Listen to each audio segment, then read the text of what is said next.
Anda kembali digelar perkara.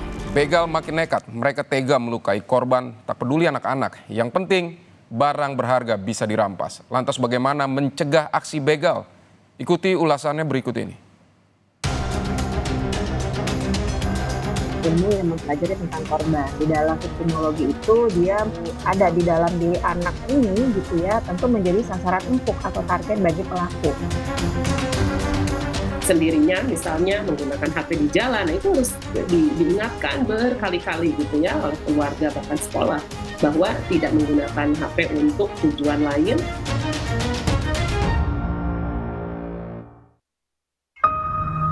Kasus pembegalan yang menyasar pelajar di Depok, Jawa Barat terjadi dalam waktu berdekatan. Para begal nekat melukai korban yang melawan atau mempertahankan HP-nya. Akibatnya, korban remaja DH terluka dan harus dirawat di rumah sakit. Sementara remaja CF yang mempertahankan HP-nya terseret motor begal hingga beberapa meter.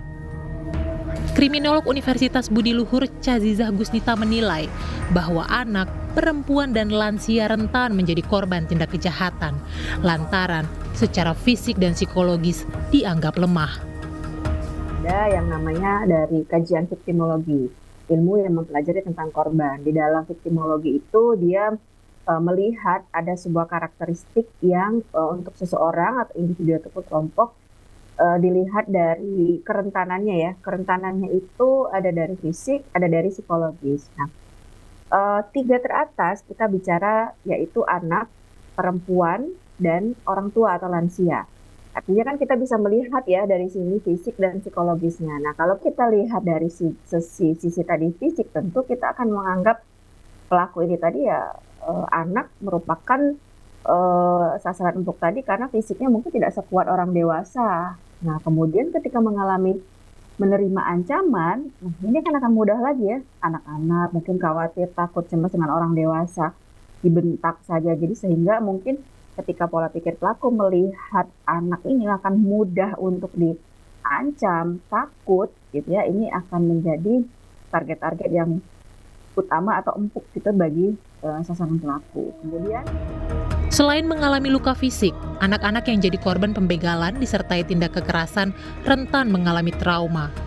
Komisi Perlindungan Anak Indonesia menyebut pihak terkait perlu memberikan pendampingan hingga pemulihan korban. Tentu intervensi yang harus dilakukan oleh pemerintah itu sampai tingkat penyembuhan dan sampai pada perlindungan secara khusus ya, traumatisnya tadi, ada dampak psikologisnya gitu ya, dan lain sebagainya. Meski polisi kerap menangkap pelakunya, namun kasus pembegalan tak ada habisnya. Kriminolog menyebut, selama para pelaku leluasa melakukan aksinya dan mudah menjual kembali harta hasil kejahatan, maka tindak kejahatan jalanan akan tetap ada. Lebih gampang untuk dilakukan untuk pelaku kejahatan tadi, gitu. Melihat kondisi juga tadi ya. Jadi kalau misalnya kebutuhan tidak ada, ngapain gitu. Berarti kalau dia mau jual lagi pun tidak ada yang mau beli, untuk apa dia melakukan kejahatan itu? Seperti bisnis juga lah sebenarnya ya Mbak, ada penawaran, ada melihat, oh iya kebutuhannya tinggi, penawarannya juga ada, jadi ya dia akan mengikuti secara tidak langsung seperti itu. KPAI menyebut, selain KUHP, Undang-Undang Perlindungan Anak harus ditegakkan pada kasus kejahatan yang menyasar anak. Sementara itu, hak restitusi atau hak mendapat ganti rugi yang dimiliki anak korban tindak pidana diharap dapat membuat jera pelaku kejahatan. Lantaran semua biaya ganti rugi dibebankan pada pelaku. Nah ini tentu harus dilakukan juga secara hukum atau analisis aturan perundangan ya.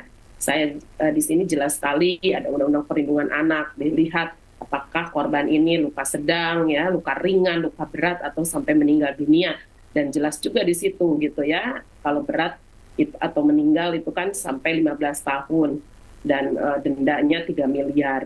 Dan kemudian ini juga ada hak restitusi, Mbak. Ini dijelaskan di dalam PP 43 ya 2017 yang mengatakan bahwa anak korban pidana, salah satunya adalah anak korban kekerasan fisik, itu harus mendapatkan ganti kerugian, apalagi sampai meninggal dunia berarti kan diberikan kepada orang tuanya.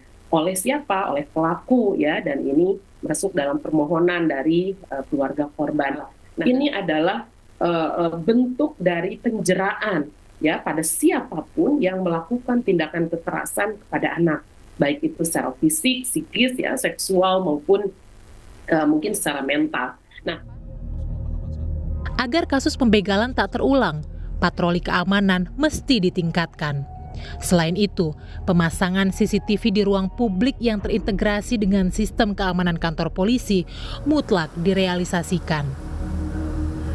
Sebenarnya CCTV sangat diperlukan ya, tidak hanya pihak-pihak swasta tertentu gitu ya, tapi aparat penegak hukum, pemerintah daerah setempat pun. Untuk daerah-daerah memang yang dikhawatirkan juga rawan tadi, nah itu butuh gitu ya, mau dari berbagai sisi. Setidaknya itu tadi, kalau ada CCTV kan secara psikologis pelaku itu kan mikir juga ya, berputar lagi gitu secara otaknya, logikanya, wah ini di sini bagian ini.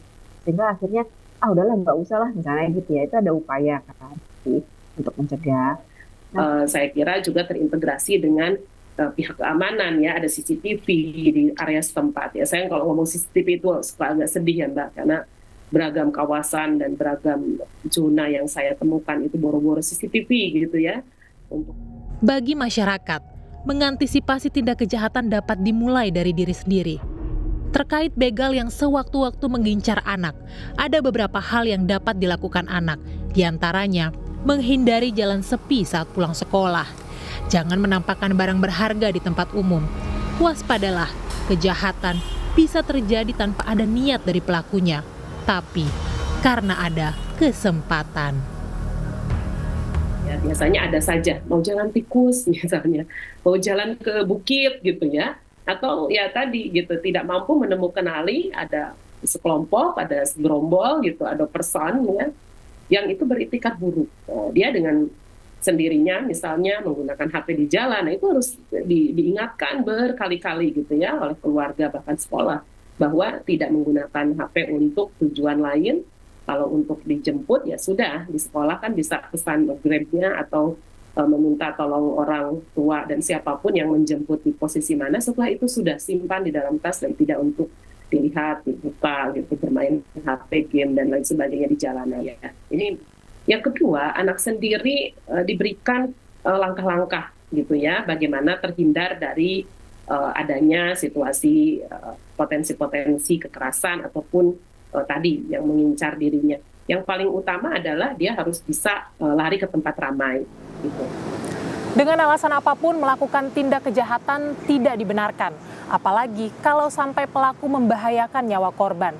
Hukuman berat pasti akan dijatuhkan. Bagi masyarakat, waspadalah, kejahatan jalanan bisa terjadi di mana saja. Tutup celah kejahatan, salah satunya dengan tidak menampakkan barang berharga Anda saat berada di luar rumah. Dian Silitonga, Tim Liputan, Kompas TV, Jakarta.